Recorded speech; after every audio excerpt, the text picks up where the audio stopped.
I've been checking my rearview mirror for 3 years now, and I still don't feel safe. My name is Marcus Kane, I'm 48 years old, and I used to protect people for a living. Used to being the key phrase here. See, there's a difference between keeping someone alive and actually protecting them, and I learned that difference the hard way when I destroyed the most important case of Senator Diana Hartwell's career. Here's what nobody tells you about being a bodyguard. Sometimes the biggest threat isn't the guy with the gun, it's the guy who thinks he's doing the right thing. That guy was me. I spent 12 years in the army before this, 3 tours overseas, came back with my head mostly screwed on straight. Or so I thought. Got into private security because I was good at reading situations, good at keeping people breathing. The senator hired me through Blackstone Security in 2022. Looked me right in the eye during the interview and said, "Marcus, I need someone who won't ask questions but will see everything." I should have listened to that second part more carefully. Should have realized she was already seeing more than I was. Instead, I nodded like an idiot and took the job because the money was good and she seemed like one of the honest ones. God, I was so fucking naive. I thought I was protecting her from external threats. Never occurred to me that I might become the threat. Never occurred to me that sometimes the hero of the story is actually the villain, and you don't find out until it's too late and people are dead because of you. Now I wake up every morning knowing I'm the reason a dozen women are still trapped somewhere, and there's not a damn thing I can do about it. For the first 8 months, the job felt like a dream. Senator Hartwell was everything you'd want in a client: professional, respectful, actually seemed to give a damn about making the country better. She never treated me like furniture the way some politicians do. Always said please and thank you, asked about my day, remembered my birthday. Small things, but they mattered to a guy whose ex-wife couldn't remember to pick up their daughter for visitation. My routine was simple. Pick her up at 7:30 from her Georgetown townhouse, drive her to the Capitol or wherever she needed to be, stand around looking intimidating while she did senator things, drive her home. Sometimes there were evening events, fundraisers, donor dinners, campaign stops. I'd scout locations, coordinate with local security, make sure nobody got too close with anything sharper than a butter knife. The senator was building something. You could see it in how she carried herself, how other politicians deferred to her even though she was relatively new. She had this way of listening to people that made them feel heard, but she never promised anything she couldn't deliver. Her staff adored her. Other bodyguards I talked to would complain about their clients being divas or assholes, but Diana Hartwell was different. She was working on some big immigration reform bill, something about cracking down on human trafficking. Made sense. She'd been a prosecutor before politics, specialized in organized crime. She'd stay up late reviewing case files, making calls to federal agencies. I'd see her through the car window sometimes, sitting at her kitchen table with stacks of papers, looking like she carried the weight of the world on her shoulders. Looking back, I realized she really did carry that weight. I just had no idea how much of it was mine too. The first thing that felt wrong happened on a Tuesday night in October.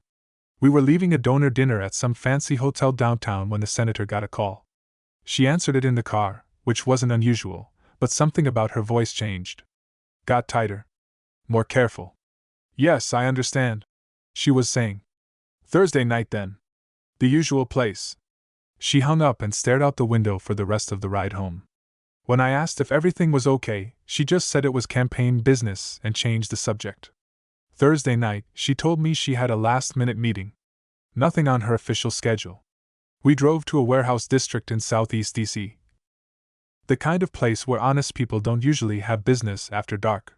She had me park around the corner and wait in the car while she went into this nondescript building for about an hour. When she came back, she looked shaken. Not scared exactly, but like she'd seen something that bothered her. There was this smell on her clothes too. Something sharp and chemical that reminded me of the field hospitals overseas. I asked if she needed medical attention, and she just shook her head and said to take her home. The next morning, I did something I'd never done before. I drove back to that warehouse to take a look around. The building was empty, but there were fresh tire tracks in the alley, and I found a cell phone charger that looked expensive. European brand. The kind of detail that sticks with you when you're trained to notice things. That weekend I saw Viktor Kozlov at another donor event. Rich guy, always throwing money at Democratic candidates, had this way of making everyone around him laugh a little too hard at his jokes. He shook my hand and complimented my watch. Said he appreciated good security, that it reminded him of home. His accent was slight, but definitely Eastern European. I didn't think much of it then. Should have. Should have trusted that feeling in my gut that something was off. I tried to convince myself that everything was normal for about a month after that. Politicians have private meetings all the time, right? Backroom deals, strategy sessions, things that don't make it onto official calendars. That's just how Washington works. Diana Hartwell was climbing the ladder fast, which meant she had to play the game like everyone else. But the meetings kept happening. Always at night, always in places that didn't match her usual venues. A parking garage in Arlington. A closed restaurant in Adams Morgan.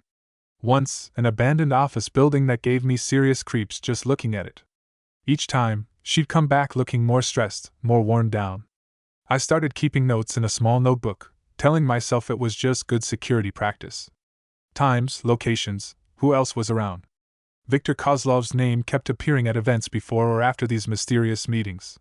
So did a few other wealthy donors, people with foreign-sounding names and expensive cars. When I brought up my concerns to Tommy Reeves, my old partner from Blackstone, he laughed at me. "Marcus, you're being paranoid," he said. "Rich people do weird shit. That's why they pay us to not ask questions." He had a point. In this business, you see enough strange behavior that you learn to tune it out. Politicians and billionaires don't live in the same world as normal people. My ex-wife called around this time, asking if I could take our daughter Sarah for an extra weekend because she had some work thing.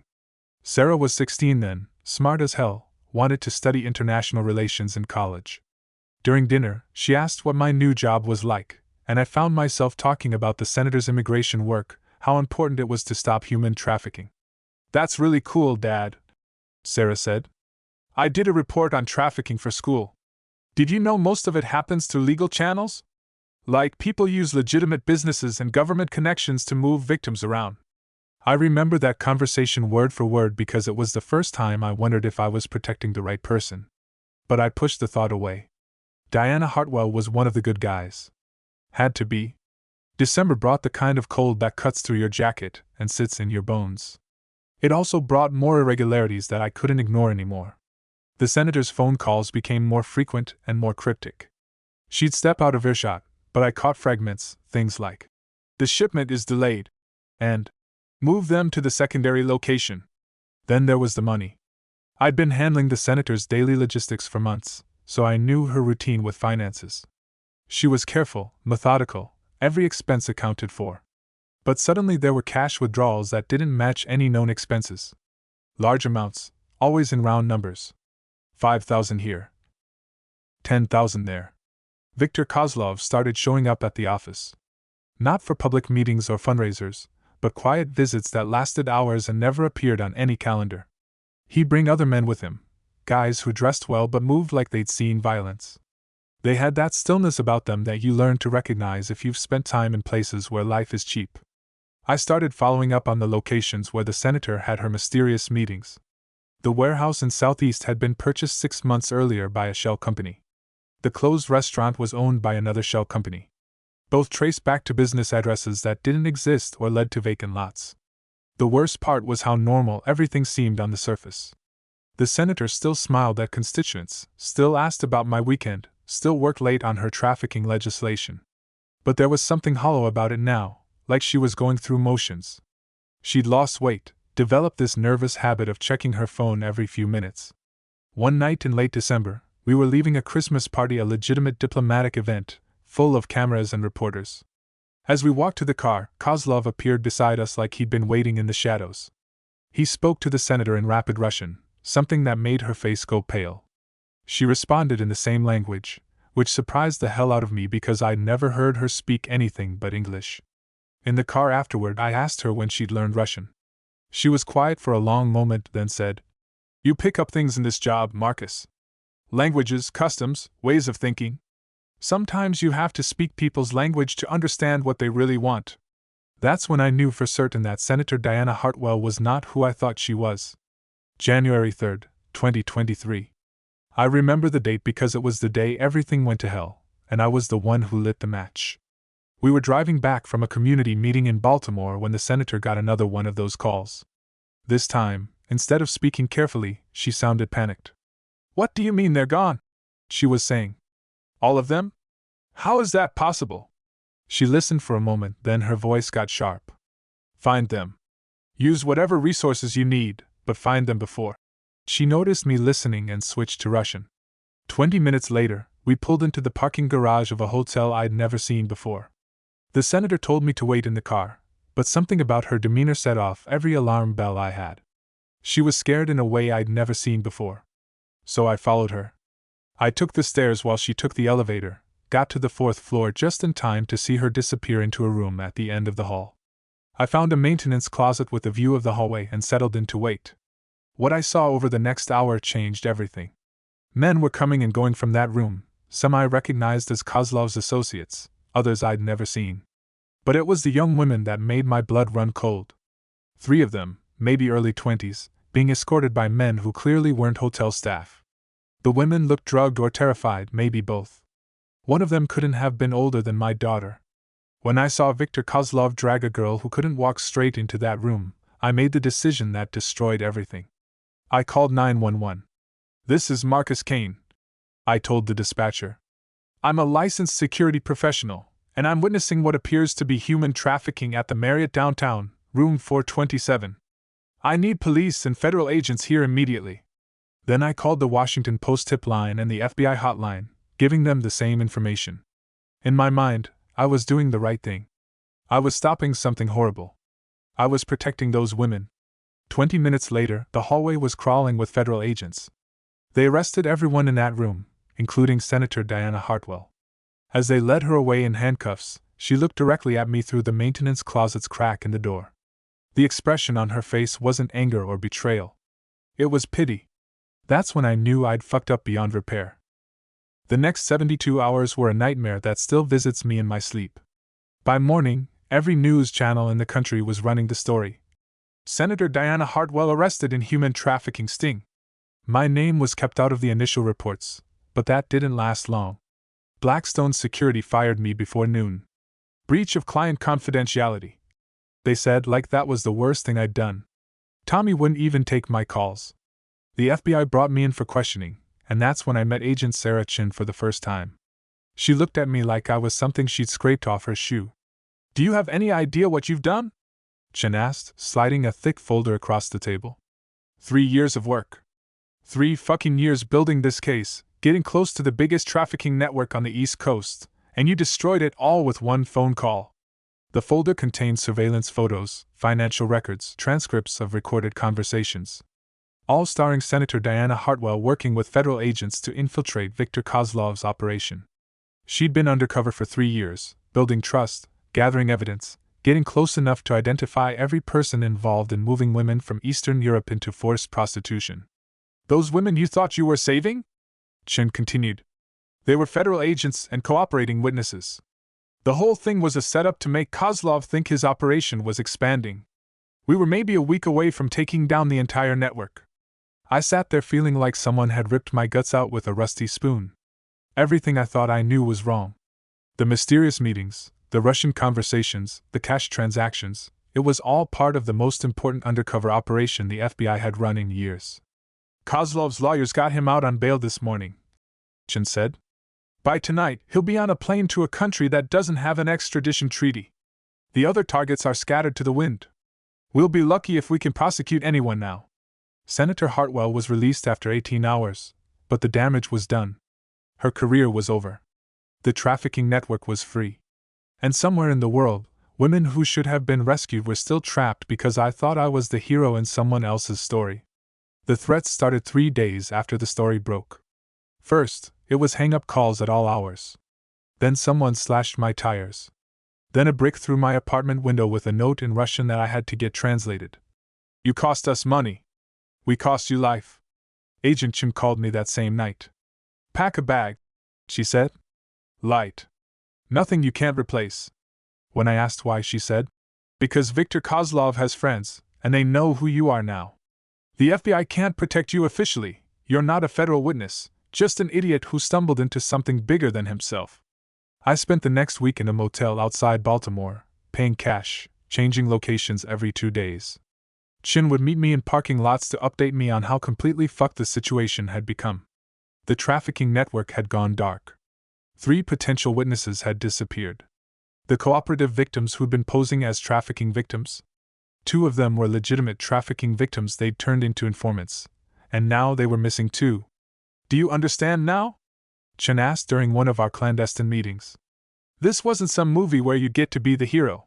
This was real life with real consequences, and your self-righteous bullshit might have gotten innocent people killed. That's when it hit me, the clarity that comes when you're stripped of everything you thought you knew about yourself. I wasn't the good guy. I was never the good guy. I was a middle-aged man so desperate to matter, so hungry to be important, that I'd convinced myself I knew better than people who dedicated their lives to this work. Senator Hartwell had been sacrificing everything, her reputation, her safety, her political future, to save women from exactly the kind of hell I'd now made worse. And I'd destroyed it all because I couldn't handle the idea that I might not be the smartest person in the room. During my 3rd week in hiding, Chen brought me a laptop and showed me footage from a warehouse raid in Moldova. This is what your investigation was supposed to prevent, she said. Bodies. Too many bodies. Young women who'd run out of value to their captors. I threw up in the motel bathroom and couldn't stop shaking for an hour. Those women were dead because I'd played hero. Because I'd trusted my gut instead of trusting the people who actually knew what they were doing. On a Tuesday morning in February, I made the stupidest decision of my life.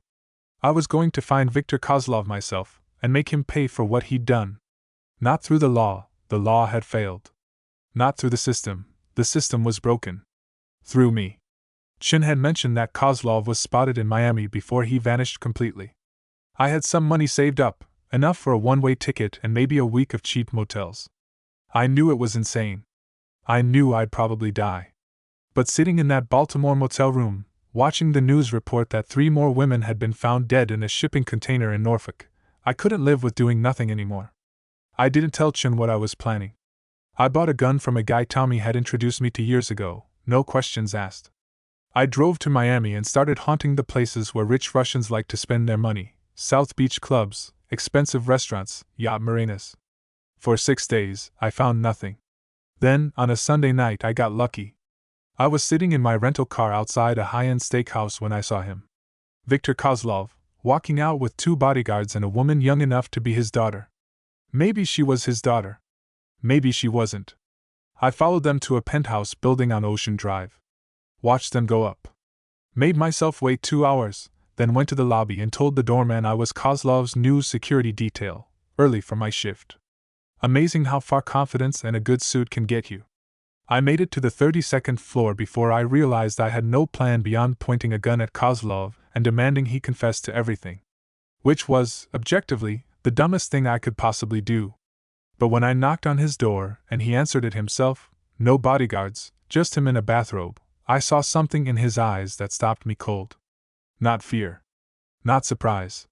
Recognition. He'd been expecting me. "Marcus Kane," he said in accented English. "I wondered when you would come. Please put away gun.